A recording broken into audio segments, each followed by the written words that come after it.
16 hari beroperasi, 2 mobil rapid test milik Badan Intelijen Negara telah mengumpulkan 20.000 sampel dengan hasil 3.000 dinyatakan reaktif. Dimulai sejak 29 Mei yang lalu, Badan Intelijen Negara yang bertugas di kota Surabaya telah melakukan tes terhadap 20.000 warga. Dari jumlah tersebut, sekitar 30% merupakan warga dengan identitas luar kota Surabaya. Hingga hari ke-16 diketahui ada 3.000 sampel yang dinyatakan reaktif, tidak hanya rapid, sementara untuk mobil PCR yang juga beroperasi di 2 lokasi, yakni di Gelanggang Remaja Surabaya dan di Pasar Tembok Dukuh Surabaya, dapat mengetes sampel dalam waktu 2,5 jam dengan kapasitas 300 sampel satu hari.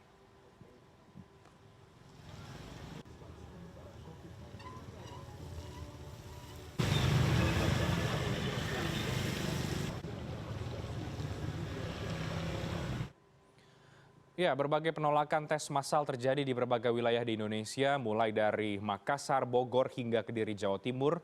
Ada sejumlah alasan yang diutarakan kepada tim COVID-19 setempat untuk menolak rapid test tadi.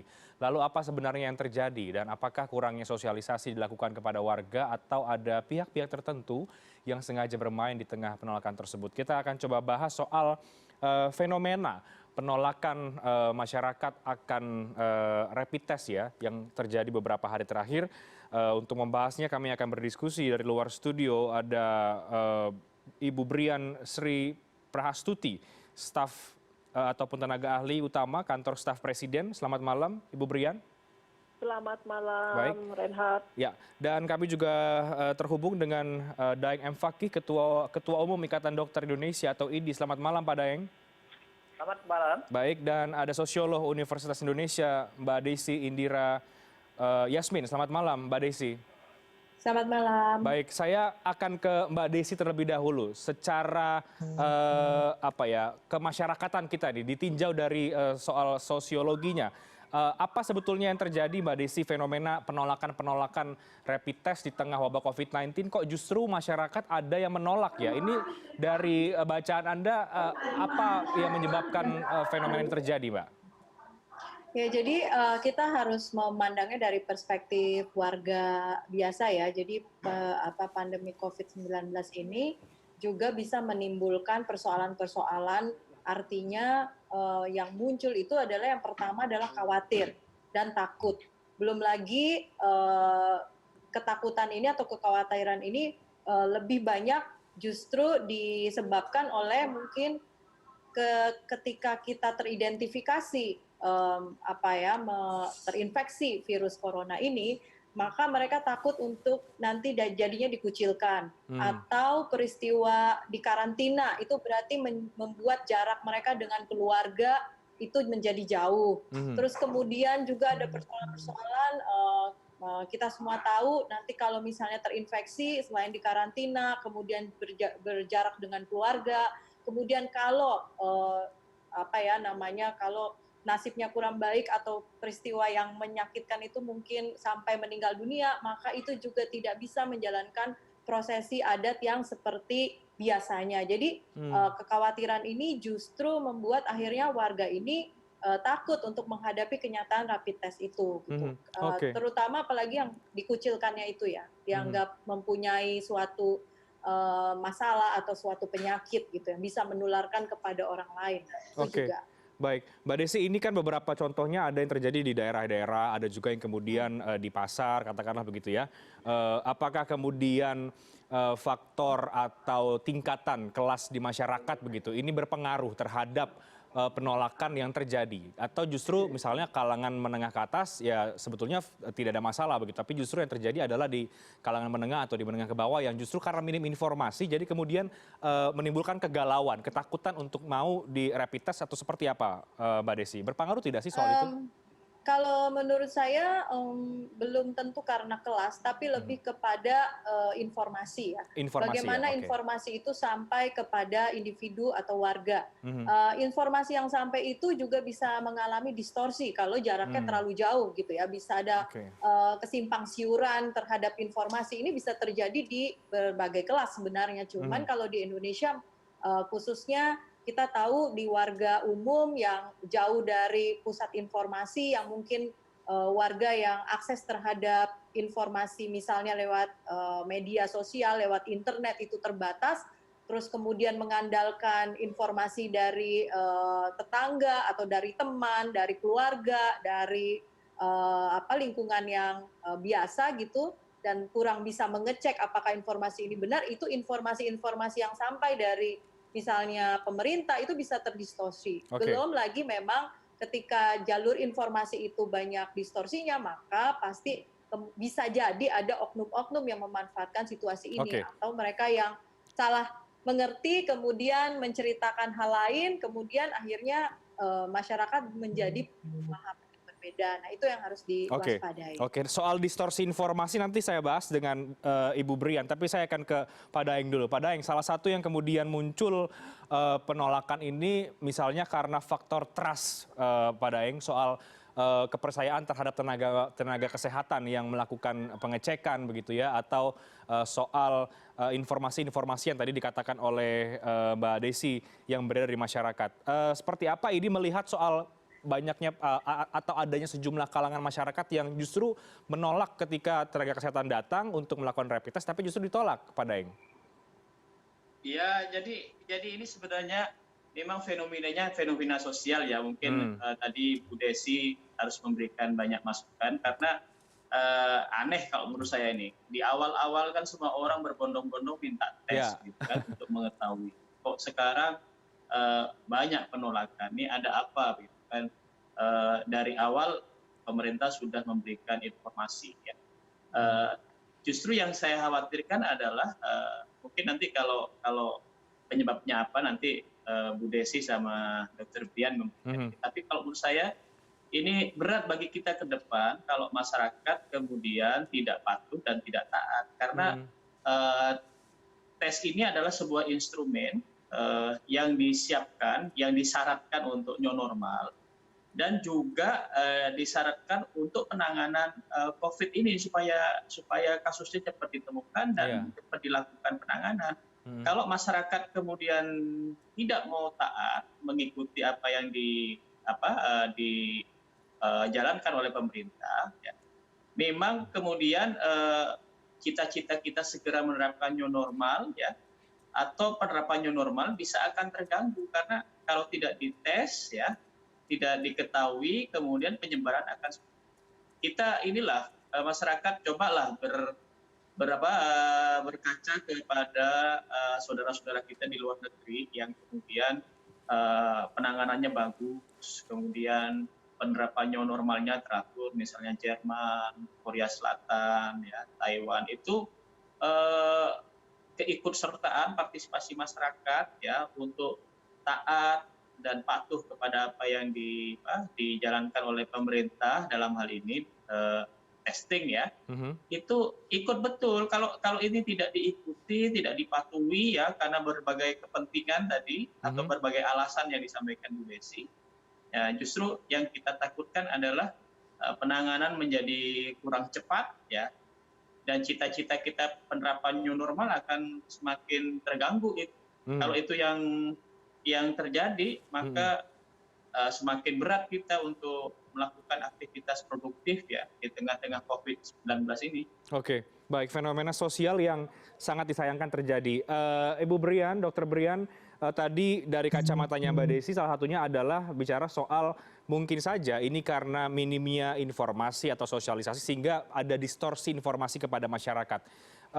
Bagaimana Anda melihat soal jika benar bahwa ternyata banyak masyarakat juga belum tersosialisasikan dengan baik ini soal rapid test, soal mungkin COVID-19 itu sendiri. Bagaimana tanggapan Anda, Mbak? Sebetulnya kan upaya untuk penyebarluasan informasi tentang COVID maupun tentang kebutuhan untuk dilakukan rapid test ataupun testing ini sudah banyak dilakukan oleh pemerintah ya. Baik itu melalui jalur sosial media, kemudian juga melalui jalur instruksi dari pemerintah pusat, dari Kementerian Kesehatan sampai ke puskesmas. Kemudian juga melalui media televisi itu kan sudah banyak diinformasikan ya.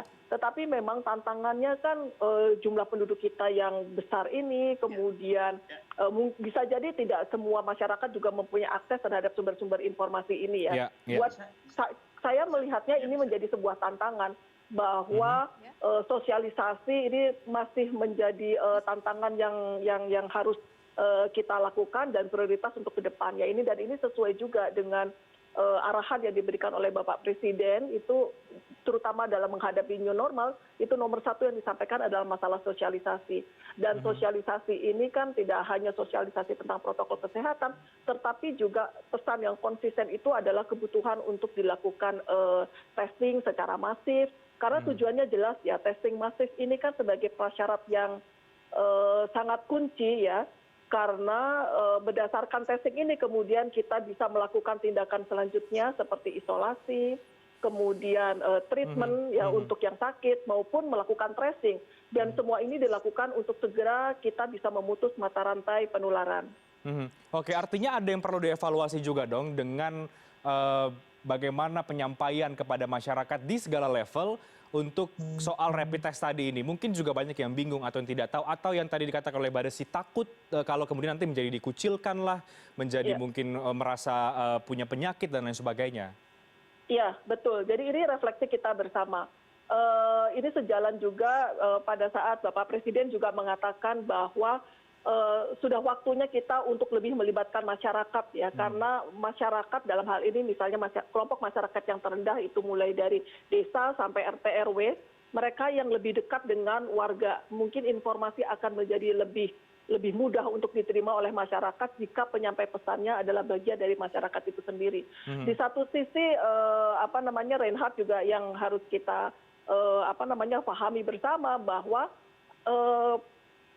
kita kan sedang didorong ya untuk testing masif ini ya, apalagi Bapak Presiden mengatakan bahwa setelah kita bisa melampaui target 10.000 testing per hari, sekarang didorong untuk 20.000 testing per hari, dan kita akan menuju ke 30.000 testing per hari.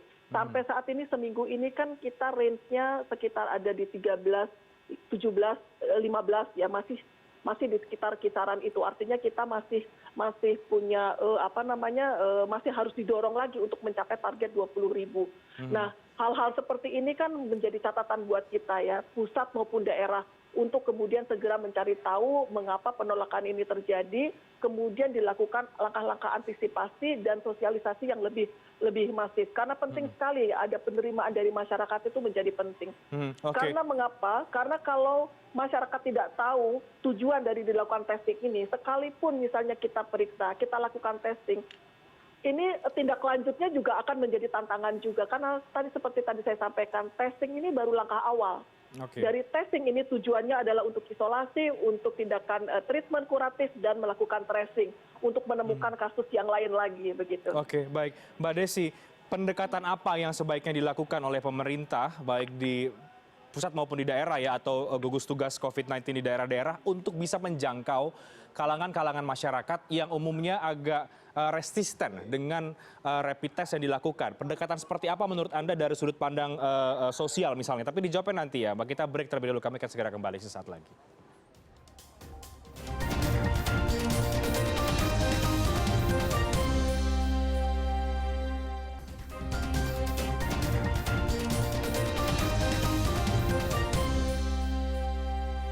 Baik, Anda kembali di CNN Indonesia Prime News. Saya akan langsung ke Mbak Desi lagi. Mbak Desi, tadi Dr. Brian mengatakan ini tantangan sebetulnya ya, untuk bagaimana menjadi refleksi juga agar bisa mencari tahu dan juga mencari solusi dari penyebab penolakan-penolakan yang terjadi untuk rapid test ini. Jadi pendekatan apa menurut Anda, Mbak Desi, yang sebaiknya memang harus dilakukan oleh gugus tugas COVID-19 di daerah-daerah untuk bisa menjangkau masyarakat yang mungkin masih tabu dengan apa yang disebut rapid test, atau banyak yang belum tahu, atau yang kemudian juga sangat resisten sebetulnya dengan segala kegalauan-kegalauan yang tadi Anda sampaikan? Ya, jadi kalau menurut saya, pertama yang penting adalah untuk membuat metode atau strategi untuk berkomunikasi secara publik ini lebih partisipatif, artinya melibatkan mereka. Nah, yang saya maksud dengan partisipatif ini, itu justru menggunakan sesuatu yang memang menjadi kekuatan kita, yaitu social capital. Dalam artian ini berarti ikatan-ikatan sosial yang ada di dalam konteks masyarakat, komunitas, organisasi-organisasi sosial yang sudah hidup dan ada di dalam konteks masyarakat. Itu adalah kekuatan kita dan sekaligus kelemahan kita kalau mereka tidak terlibat gitu ya. Jadi kalau menurut saya pertama yang paling penting ketika mensosialisasikan itu melibatkan tokoh-tokoh. Tergantung konteks daerahnya. Kalau di daerah itu sebenarnya adalah tokoh agama yang paling dianggap dipercaya dan paling dianggap penting oleh masyarakat, maka mereka harus terlibat dalam sosialisasi tentang rapid test ini gitu.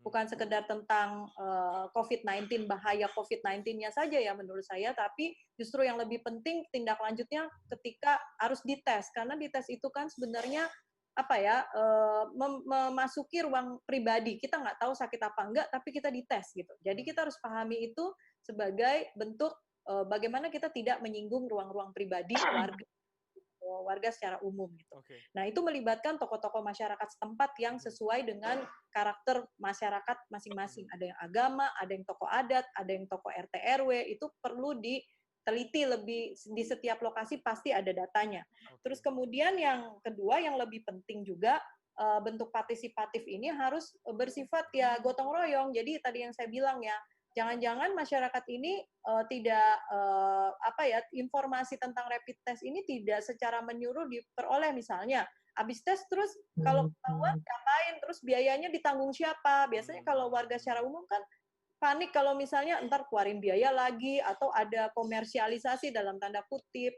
Itu kan hal-hal titik lemah masyarakat atau sistem di Indonesia yang perlu kita cermati gitu ya. Walaupun dalam COVID-19 ini kita perlu tetap mewaspadai adanya oknum-oknum komersialisasi atau adanya kekhawatiran tentang biaya-biaya lanjutan. Nah, itu yang sebenarnya juga penting. Yang berikutnya adalah menurut saya merancang sistem di daerah-daerah itu di level komunitas itu sistem gotong royong sehingga warga itu tidak merasa terkucilkan. Misalnya kalau misalnya terinfeksi sudah jelas di mana mereka akan dikarantina. Mereka tenang dan nyaman bahwa mereka walaupun isolasi mandiri tapi tetap ada yang memperhatikan dalam tanda kutip gitu ya, tidak merasa terkucilkan atau diberikan stigma penyakit gitu kan, orang yang membawa sakit gitu kan, karena itu memori bahwa dia terinfeksi dalam satu wilayah kampung yang hubungannya dekat satu sama lain itu bukan sesuatu yang mudah. Itu kan kayak label yang akan semua orang tahu satu desa itu.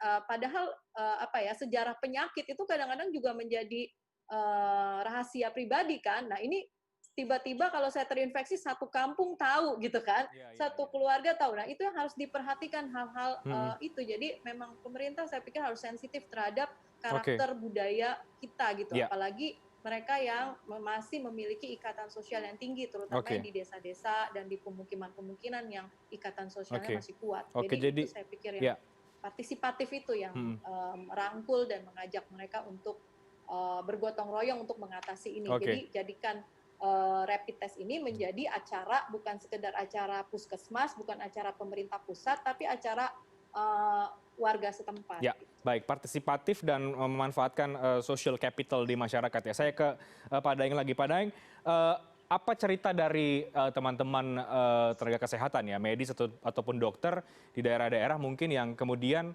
mengalami resistensi dari masyarakat ketika mau di rapid test atau ketika mau di PCR? Apa cerita yang sampai ke telinga Anda, Pak Daeng?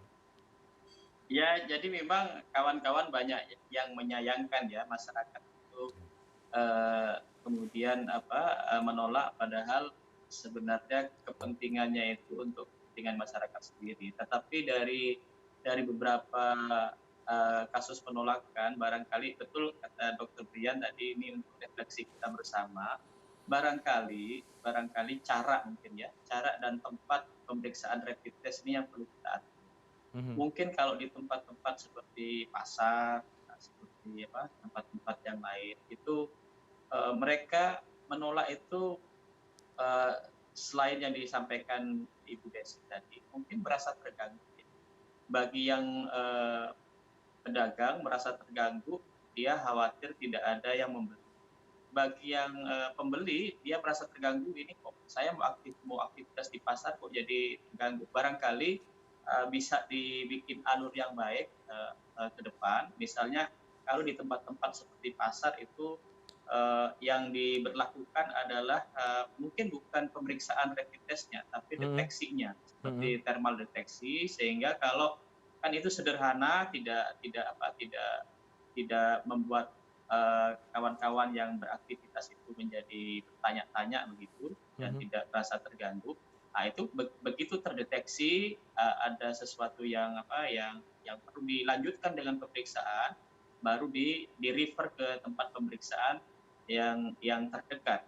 Mungkin dibikin seperti daripada semua pemeriksaannya kemudian on the spot di tempat aktivitas tertentu yang mereka mungkin merasa terganggu. Yang kedua, saya tadi setuju yang disampaikan Dr. Brian, Ibu Desi, bahwa yang pemeriksaan seperti rapid test ini mungkin lebih bermakna kalau kemudian mengikutsertakan partisipasi masyarakat pada komunitas terkecil, misalnya RT RW atau desa, dan bisa disediakan keterangan begitu kan. Rapid test itu tidak mungkin dilakukan tiap mau ke pasar di rapid test lagi, tiap mau ke pasar di rapid test lagi. Barangkali bedakan antara deteksi dan pemeriksaan gitu. Kalau deteksi mungkin kita pilih misalnya thermal detection yang itu setiap datang ke pasar seluruhnya dilakukan deteksi.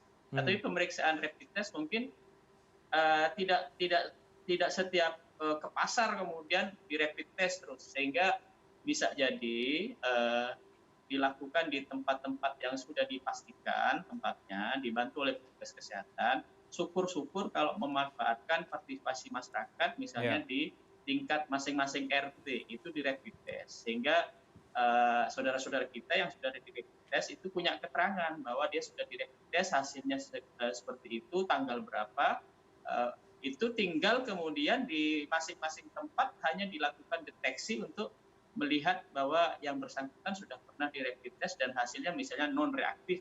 Itu mungkin lebih pendekatannya lebih soft kepada masyarakat, sehingga masyarakat tidak merasa terganggu waktu aktivitas. Barangkali ini saya berharap ini hanya persoalan pendekatan, sehingga kalau dilakukan pendekatan yang lebih baik dari hasil refleksi kita, kemudian masyarakat akan menerima, dan karena kunci penerimaan masyarakat, kunci kesadaran masyarakat dan masyarakat patuh serta taat ini kunci keberhasilan kita segera kita masuk dalam penerapan new normal yang kita inginkan agar kita bisa beraktivitas produktif tapi aman dari serangan virus. Jadi jangan sampai masuk new normal justru menolak di rapid test begitu ya, padahal banyak orang yang sebetulnya pengen di rapid test sebetulnya. Baik, saya ke Dr. Brian. Bu Brian, ada tanggapan dari Anda? Iya, saya sebenarnya nggak begitu jelas yang disampaikan oleh Dr. Daeng tadi ya. Tapi yang saya tangkap begini, digabungkan dengan yang disampaikan juga oleh Mbak Dewi tadi ya. Mbak Desi. Jadi Mbak Desi, ya. Jadi kan intinya adalah melanjutkan yang saya sampaikan tadi, bahwa kita harus mencari tahu sebetulnya kenapa ada penolakan ini. Saya memperkirakan bahwa masyarakat kurang paham, dengan situasi yang terjadi ini. Nah, kemudian artinya apa? Artinya edukasi kepada masyarakat ini harus lebih ditingkatkan. Edukasi tentang bahwa kita masih menghadapi resiko.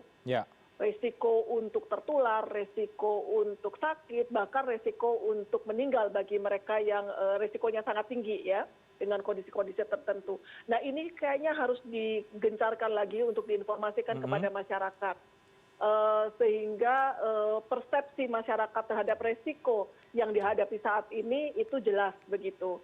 Nah, untuk itu tadi melanjutkan apa yang disebutkan oleh Mbak Desi tadi, bahwa strategi komunikasi yang masif dengan melibatkan tokoh-tokoh masyarakat, itu saya setuju ya, bahwa ini memang harus kita dorong dan kita lakukan juga dengan sangat intensif.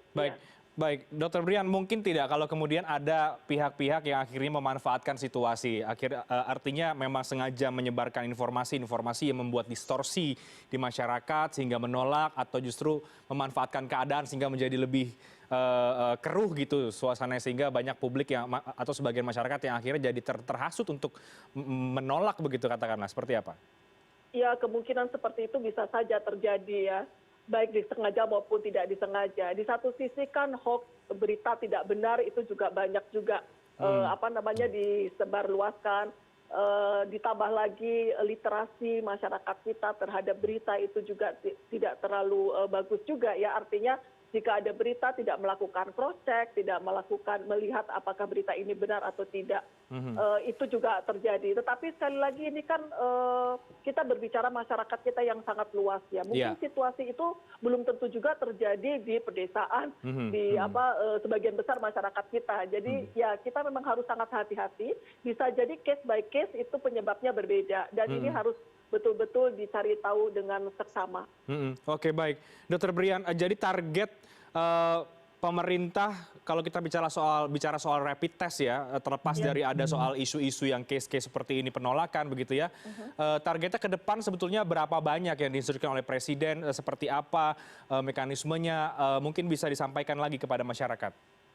Iya, kalau target dari Presiden sebetulnya bukan rapid test ya, tetapi melakukan testing. Testing ini kita menggunakan golden standard adalah yang dilakukan dengan metode PCR. Tadi saya sudah sampaikan bahwa kita sudah melampaui target 10.000 per hari. Nah, sekarang Presiden memberikan target baru yaitu 20.000 testing per hari. Maunya kita ke depan bisa sampai 30.000 testing per hari. Nah, untuk itu maka pemerintah mengupayakan bahwa semua laboratorium yang berada di jejaring saat ini sekitar ada hampir 150 laboratorium di seluruh Indonesia itu berfungsi dengan maksimal seminggu 7 hari 24 jam itu bekerja terus untuk mencapai target tersebut begitu. Dan ini tidak hanya laboratorium pemerintah tetapi juga laboratorium dari rumah sakit BUMN maupun TNI, Polri, kemudian universitas-universitas semua dikerahkan untuk bisa mengejar target ini. Tetapi yang paling penting bukan ketersediaan laboratoriumnya saja, Reinhard, tapi juga bagaimana masyarakat kemudian ditemukan untuk melakukan testing, sehingga tadi masalah-masalah yang kita bicarakan tadi menjadi krusial, itu harus segera diatasi. Karena kalau tidak, infrastrukturnya tersedia, reagen tersedia, orang yang memeriksanya ada, tetapi yang diperiksanya spesimennya tidak ada, artinya target itu juga tidak bisa kita capai. Baik, Dr. Daeng, dari IDI bagaimana melihat rapid test yang sudah dilakukan oleh pemerintah secara keseluruhan? Apa yang perlu digencarkan, apa yang perlu diperbaiki mungkin ke depannya? Karena tentu kita harapkan target-target untuk testing ini semakin banyak yang tadi dikatakan oleh Dr. Brian. Tapi dijawabnya nanti ya, kita bahas di segmen terakhir dialog. Kami akan kembali sesaat lagi.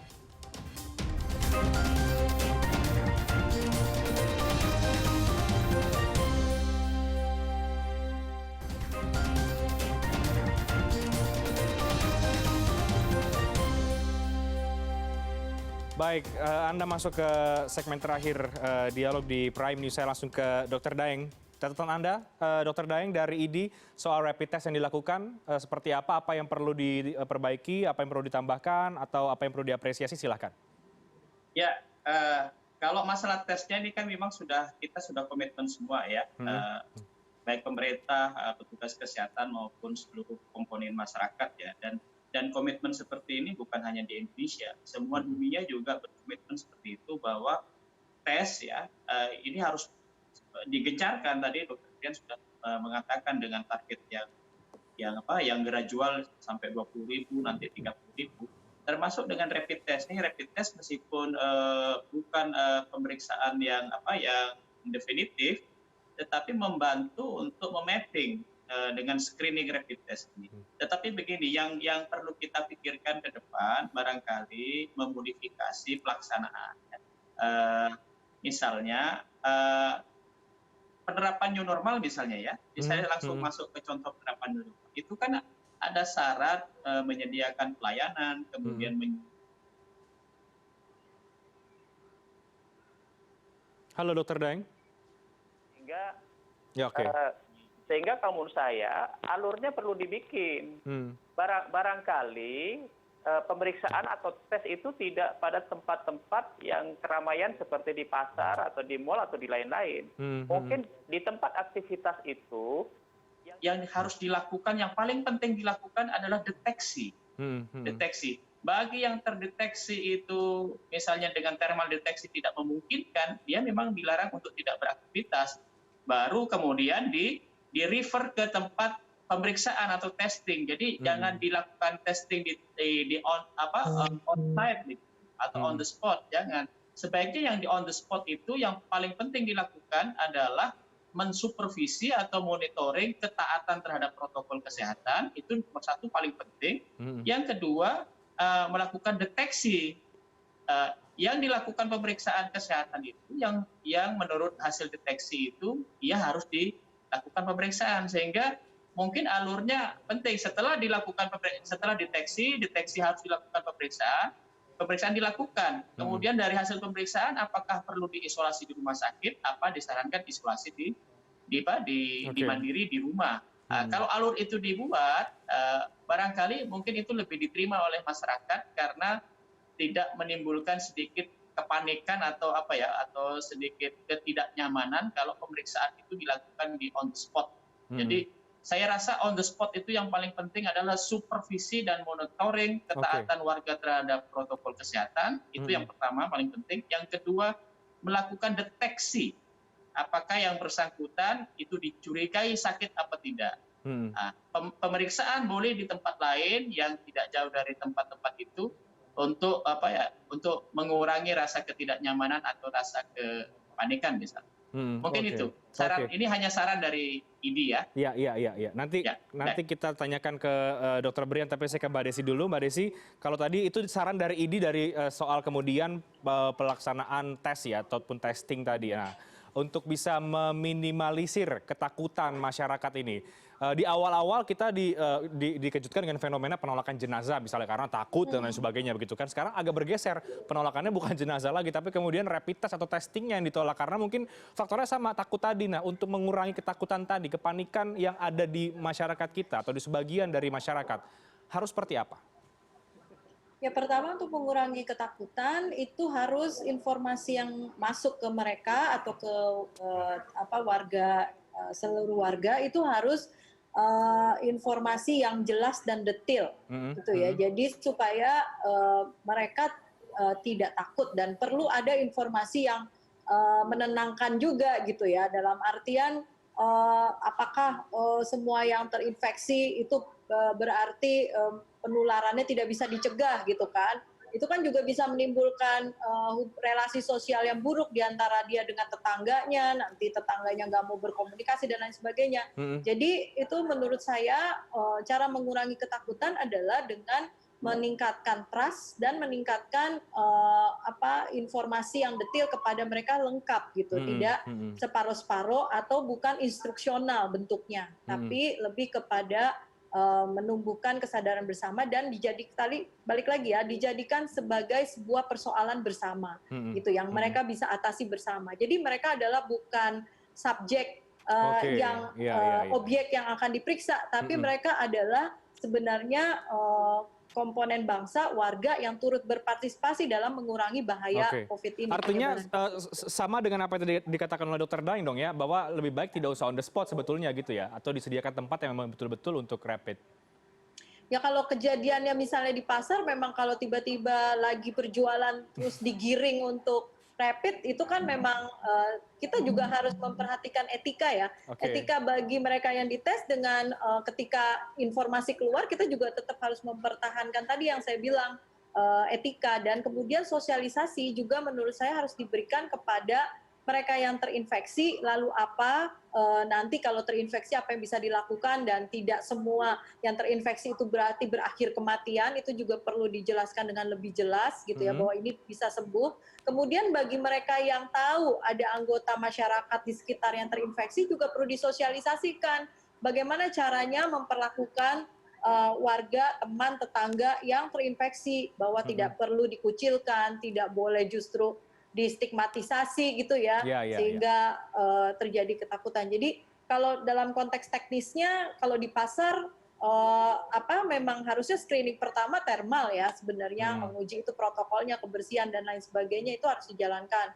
Dan kalau tes menurut saya memang bisa diarahkan ke lokasi tempat tinggal masing-masing, ke pemukiman itu yang lebih terkontrol kan jadinya gitu. Tetangga saling tetangga itu, kalau apalagi kalau dalam konteks pedesaan, satu sama lain biasanya kenal. Pak RT itu harusnya kenal warganya. Nah, itu yang sebenarnya harusnya dimanfaatkan. Sehingga bisa terkontrol gitu ya. Baik yang dites maupun yang terinfeksi maupun yang tidak terinfeksi bisa diatasi bersama. Oke, baik. Dr. Brian, dari pemerintah apakah kemudian akan juga mempertimbangkan untuk modifikasi cara melakukan testing tadi yang disarankan juga oleh Dr. Daeng atau seperti apa? Ya, Reinhard. Jadi secara prinsip saya sepakat ya yang disampaikan oleh Dr. Daeng maupun oleh Mbak Desi tadi ya. Tapi catatannya juga kan begini Reinhard, bahwa sebenarnya buat apa sih kita melakukan testing? Testing itu kan ada 3 tujuannya.